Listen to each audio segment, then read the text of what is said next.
gaafattanii Oromoo waasni irratti bara dhiisaa waan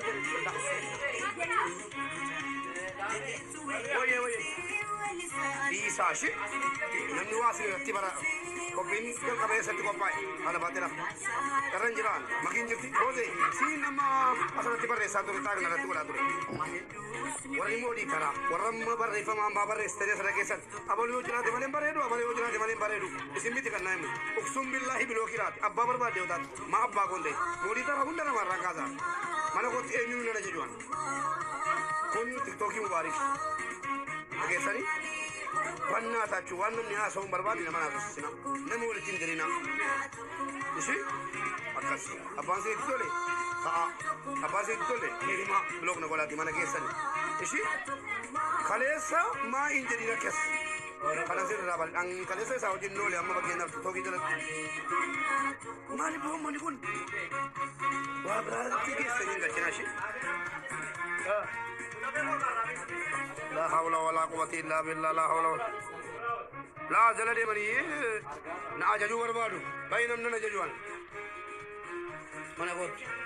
إيجانيا دي دي نادي بول كاجر راكو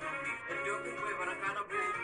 صدقات سي فالتو على ما كدي سغنا كدي كاجلو كو وامي كبا بسيسي آيه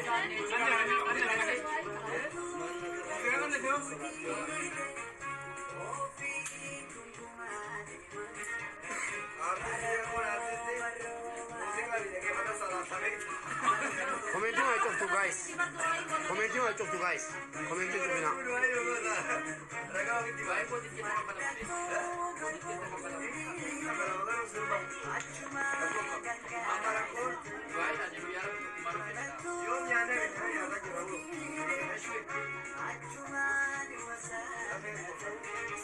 Commenting to Finashi. Commenting to Fina, please. نما جلاس مين اللي هنا جول لكو gamachuu haadha baatee simatamte kayrootti haga kana onsin daawwachiise isin ga'a dhageessanii garuu namni waan hun jedhe jedha daraa keessan rabbii jedhaati rabbii soraadha namni waan hun jedhe jedha aslii harkiseen fiduuni isinii galee tokko deebisee immoo namni waa isin irratti bara oromoon kutaa kudha tokko kanaa jennaan namni waa isin irratti bara warra jala deemtanii waan hin taane barreessitanu bannaa taachuu piliis calluma jalaa mana keessan ta'a feetan hordofaa feetanu bilookna godhaa deemaa isinii galee